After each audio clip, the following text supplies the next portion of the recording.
Bueno, antes de nada presentarme, soy Jesús Albarrán. Espero que podamos llevar la ponencia con la mayor normalidad posible dentro de la extraordinariedad de la situación que nos ha tocado vivir, y espero que estéis también llevando el confinamiento bien y que vuestras familias se encuentren sanas y salgamos de esta situación lo antes posible, ¿no? Vamos a adentrarnos a las estructuras antropológicas del imaginario. Es una metodología que entiendo que es compleja. Es una metodología sobre todo vinculada a la literatura, a la narrativa, a la poesía, sobre todo a la poesía, pero nunca se ha vinculado esta metodología al videojuego, y era algo que realmente me llama mucho la atención. Es una metodología que yo considero muy rica, una metodología enriquecedora, humanística, y me preguntaba cómo sería, por ejemplo, aplicarlo al videojuego y cómo se articularían las peculiaridades del medio, ¿no? ante esta metodología que ya es prácticamente tiene más de 60 años, ¿no? Es una metodología que acuña un francés que se llama Gilbert Durand, y sé que es compleja. Os he dejado en las diapositivas un esquema bastante claro de cómo se organiza, digamos, esta estructura de la que Gilbert Durand hace uso durante el análisis de su metodología, y creo que puede aclarar muchas cosas, ¿no? Nos centramos en las estructuras antropológicas del imaginario en el espacio videolúdico, y lo hacemos a través del análisis de The Witcher 3 de Wild Hunt. Como digo, la metodología puede resultar un poco chocante porque es una metodología que realmente en una ponencia no se puede apreciar la riqueza del análisis, pero bueno, voy a intentar que nos acerquemos a las direcciones, sobre todo, que he tomado a la hora de plantear el análisis, y digamos que esto toma más consistencia en el texto, ¿no? Pero bueno, vamos a ello.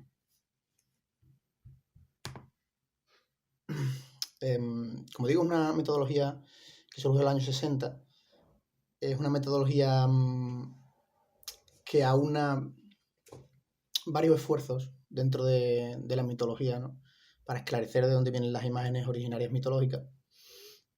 Se basa en el estructuralismo antropológico de Lévi-Strauss, en la fenomenología poética de Bachelard, también la reflexología de Becherept. De la reflexología, Gilbert Durand toma la noción de que la manera de relacionarnos con el entorno, la manera de estar en el mundo, digamos que influye en nuestras imágenes mentales, ¿no? Las estructuras antropológicas del imaginario, sobre todo, plantean la imagen como un arquetipo. También está fundamentada en la transpsicología junguiana.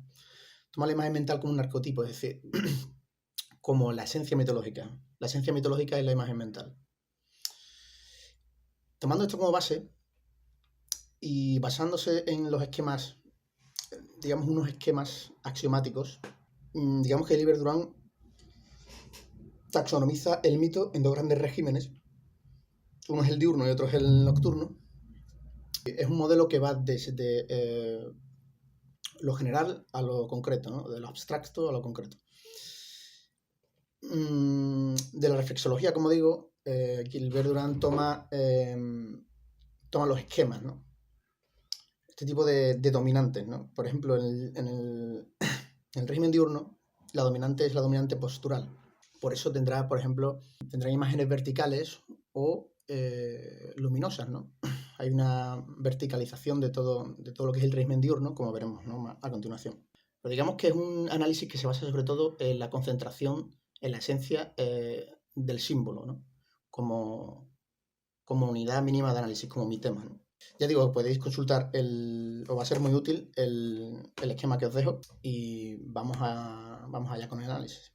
Esta metodología, la estructura antropológica del imaginario, que también se ha llamado mitocrítica, no analiza el texto para descubrir o desvelar las referencias mitológicas, sino que es más bien analizar el texto mismo, en este caso un cibertexto, como un mito.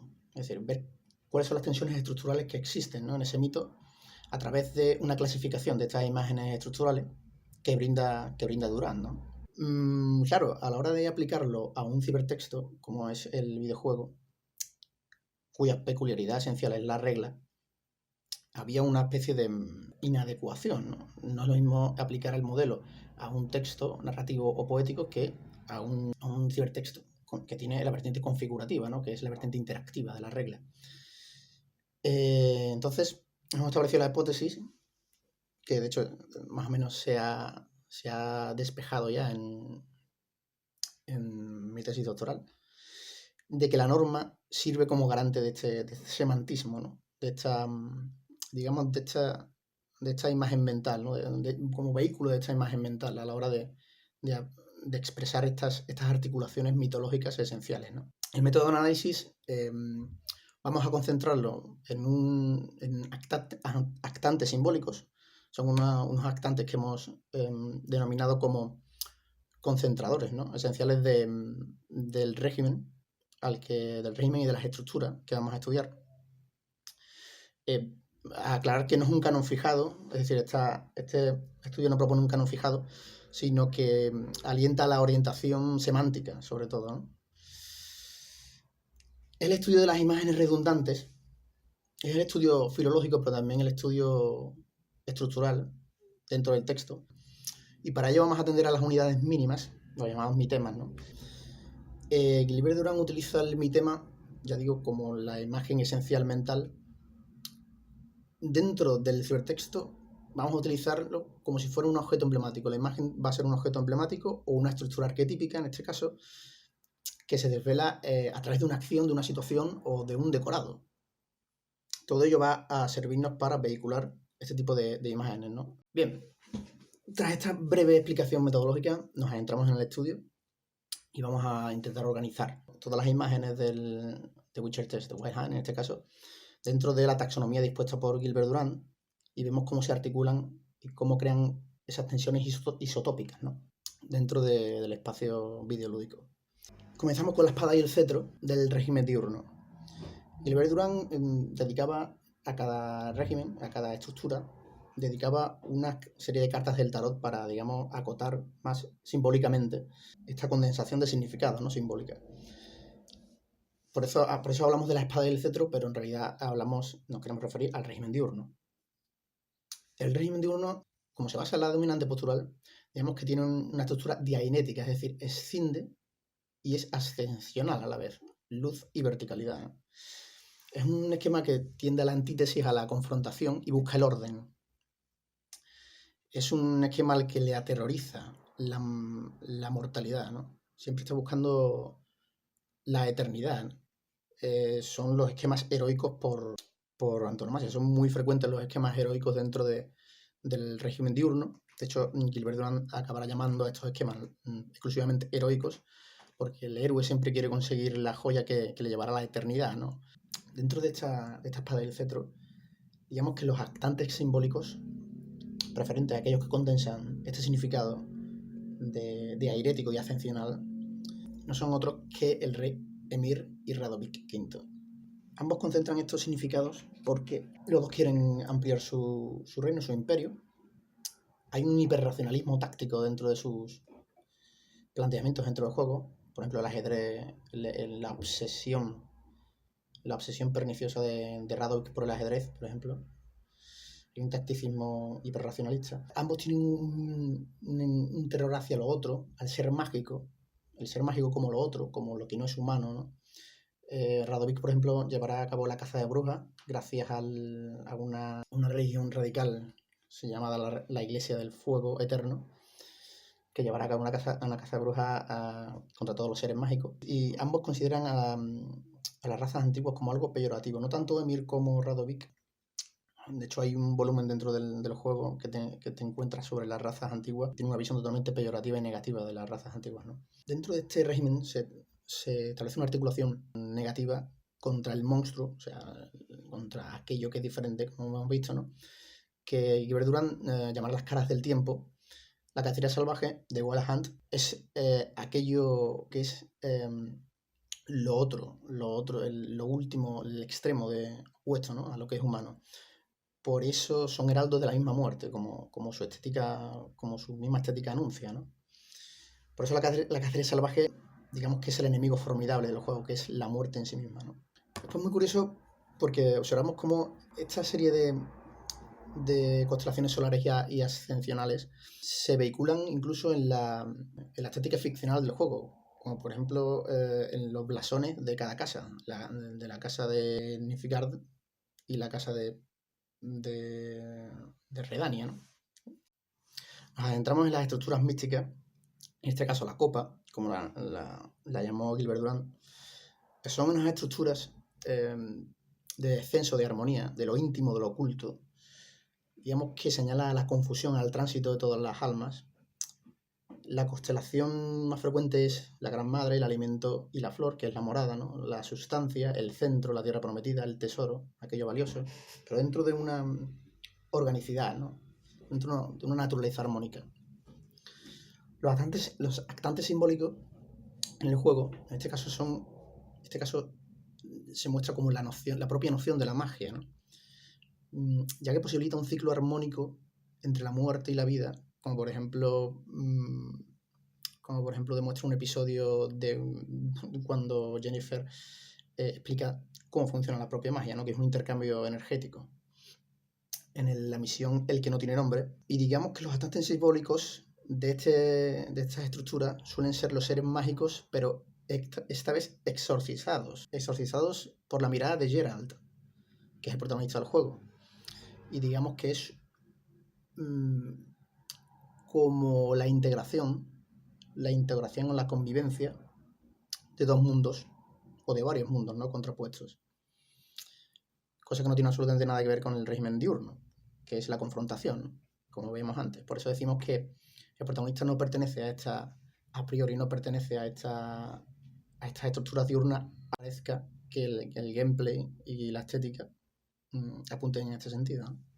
Y dentro de estos seres mágicos exorcizados por la mirada de Geralt, parezca que el gameplay y la estética apunten en este sentido. Digamos que las estructuras místicas, la copa, ¿no? En este caso, se observan en el juego, pero de manera muy escasa y se observa con gran fineza, ¿no? Digamos que no es algo explícito.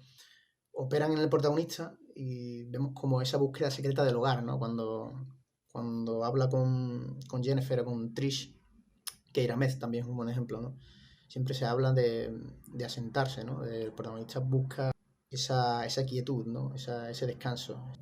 Las siguientes estructuras son muy interesantes, las estructuras sintéticas cíclicas, en este caso a nivel de tarot, el denario.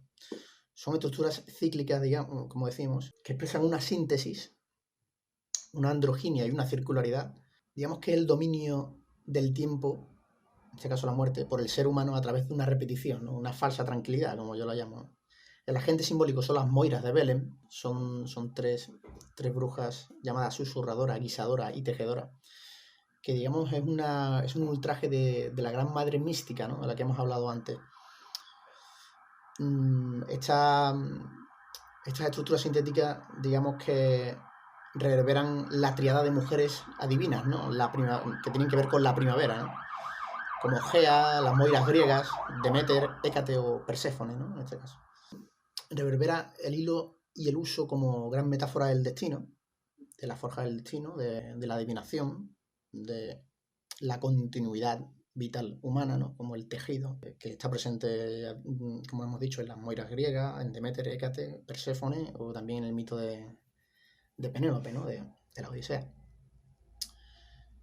Y esta tranquilidad, esta falsa tranquilidad, se otorga en el juego a través de presagios, favores o protección a cambio de sacrificios, ¿no? A estas tres grandes brujas que son como un ultraje a esta gran madre mística, ¿no?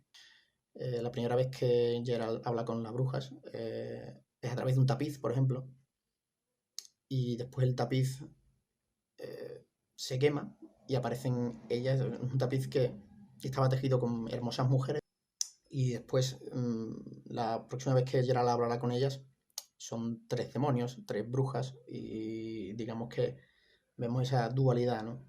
Las siguientes estructuras ya sí son las estructuras del héroe, son los símbolos sintéticos del progreso dentro del régimen nocturno, al que Guibert Durand dedica la imagen tarótica del bastón. El bastón, digamos, que condensa una constelación semántica más o menos muy clara, que consta de los siguientes términos. Cada uno hay que tener en cuenta que dentro de las constelaciones semánticas de este estudio simbólico, digamos que cada término es el anterior y el siguiente, porque digamos que hay una condensación de significados, ¿no? En este caso el bastón lo forman el árbol, es decir, la totalidad cósmica en innumerables mitologías.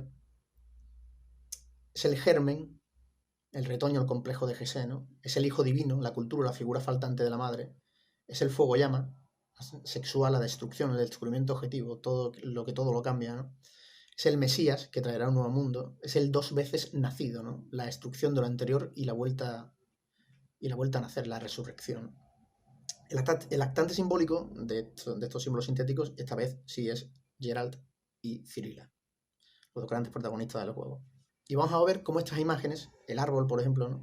Que parece muy abstracto, vamos a ver cómo estas imágenes resuenan término a término con aquellos términos de los héroes en la aventura, ¿no? Por ejemplo, el árbol es la gran figura mitológica de la integración, de la síntesis, ¿no? Es la unión de la tierra siempre ha sido la unión de la tierra con el cielo, en innumerables, la totalización cósmica, ¿no? En innumerables mitologías. Es la unión de la tierra, humanos, ¿no? Con el cielo, la magia en este caso, ¿no? En este caso, en los dos personajes, eso se da de manera literal. Geralt es un brujo, ¿no? Los brujos son modificados genéticamente para poder usar magia, pero son humanos. Y en el caso de Ciri tiene lo que se llama la sangre vieja, que es un componente genético que otorga un gran poder y una gran sabiduría, ¿no? Digamos que este árbol es la integración, además, y esto se ve perfectamente en el juego a través de los dos personajes, del respeto orgánico por aquello que se debe matar, ¿no? Digamos que es una integración, los símbolos sintéticos es una integración tanto del régimen diurno como del régimen nocturno. El término del hijo divino, que conlleva una orfandad, una demostración de la fuerza física, ¿no? Podemos ver con Hércules, por ejemplo, o Dioniso, que son grandes héroes abandonados y que deben demostrar su fuerza física a la hora de probar su valía, ¿no? Dentro del mundo. Es una búsqueda constante, ¿no? El hijo divino, por lo general, es huérfano. Y digamos que esto se ve también, esta demostración de fuerza se ve también en la gameplay, ¿no? Por eso digamos que hay una... Te puede apuntar al principio que parece que el juego... que parece que el juego apunta a que el protagonista pertenece al régimen diurno, cuando no es cierto. La imagen del Mesías, el que traerá un nuevo mundo, es los símbolos sintéticos del progreso del bastón están bañados todos con una gran voluntad de promesa, ¿no? Hay una gran promesa dentro de toda esta constelación sintética del progreso. Siempre están basados por una profecía, por una voluntad de futuro, ¿no? Un progresismo. Y también se da de manera explícita. Ambos personajes están vinculados entre sí a través de la llamada profecía de Ithilne, que aúna a ambos y que de hecho también aúna a ambos con el fin del mundo, ¿no? Que de hecho también están muy ligados con el fuego, ¿no? Otra de las imágenes esenciales de los símbolos sintéticos del progreso. Ese fuego iraniano, ¿no? Que digamos que va a llevar al mundo a su pronto final, ¿no? Este fuego, que también llama un intelectualismo, una cultura, como decía Jung, el fuego, los hijos siempre están vinculados al fuego y a la madera. Y son digamos, vehículos de un intelectualismo, de una cultura, ¿no? de una imagen de progreso. Este intelectualismo incluso se puede observar en el gameplay, ya que muchos de los casos del juego son casos de investigación. Son casos de investigación en los que Geralt pues, tendrá que hacer uso de sus conocimientos de brujería y de sus habilidades. De hecho, hay un botón que es el que acciona las habilidades del brujo, ¿no? Que son habilidades extraordinarias. Dentro de esta síntesis, de estos símbolos sintéticos, está la imagen del Mesías, del diferenciado, de aquel que es elegido, aquel que supera la prueba, ¿no? En este caso de Geralt, la propia prueba de los mutágenos, la propia prueba que le convierte en brujo, la propia prueba que le hace una hendidura entre él y el resto de los seres humanos, que le acerca más a Dios, que le acerca más a la magia, ¿no?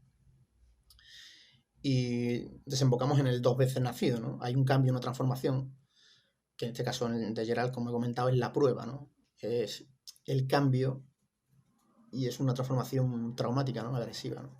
Son dos personajes que son mesiánicos, es decir, están apartados de su sociedad y digamos que sintetizan a varias sociedades, sintetizan a varios mundos, ¿no? En el caso de Ciri es todavía más radical porque su poder, la sangre vieja, posibilita a Ciri para viajar de un mundo a otro, ¿no? Las conclusiones del estudio nos dejan entrever que el videojuego se encuentra bañado por el régimen diurno, por la espada y el cetro, por la guerra, ¿no? Por las crueldades de la guerra, pero también por el bastón, ¿no? Hay una tensión estructural entre las caras del tiempo, la cacería salvaje, que son los monstruos formidables del juego, prácticamente son heraldos de la muerte misma. Hay una tensión estructural entre estas caras del tiempo, la cacería salvaje y la espada y el cetro y el bastón, ¿no? Que en este caso son los protagonistas. Pero más allá de todo eso hay una voluntad de destino que sobrevuela a estas tensiones estructurales, ¿no? El sistema de decisiones de la gameplay, por ejemplo, es un buen ejemplo de ello y que se escribe dentro de estas estructuras sintéticas que hemos hablado anteriormente, ya que el usuario no importa que decida a nivel moral, se encuentra siempre más allá del bien y el mal, porque digamos que el juego subvierte esa lógica, esa información que tenía el usuario a la hora de enfrentarse a esa decisión, el juego la subvierte, ¿no? Entonces hay una voluntad de destino que sobrevuela todas esas tensiones estructurales entre las caras del tiempo y la espada y el bastón, ¿no? A pesar de este destino, el protagonista busca en las estructuras místicas, en las estructuras femeninas, en las estructuras que tienen que ver con el hogar, que tienen que ver con el recogimiento, que tienen que ver con el descanso. Este lugar en el mundo, ¿no? A través de la propia búsqueda de Ciri, ¿no? Y de un hogar. Y por último, las conclusiones finales es que las estructuras antropológicas pueden integrar la regla posibilitando un estudio de las imágenes mitológicas que, digamos, ha caracterizado toda la cultura del ser humano desde tiempos memoriales, ¿no? Así podemos, digamos, trazar un camino entre mitología esencial y textos que se están creando actualmente, ¿no? En nuestro día a día, como son los textos son los cibertextos, ¿no? Los textos que tienen esta vertiente configurativa, ¿no? Esta vertiente normativa de regla. Bueno, chicos, eso es todo. Espero que hayáis podido traer muchas cosas de la ponencia, que haya sido enriquecedora y por lo menos os haya estimulado a la hora de acercaros a una metodología tan fascinante como esta de la fenomenología poética, ¿no? De las estructuras antropológicas del imaginario.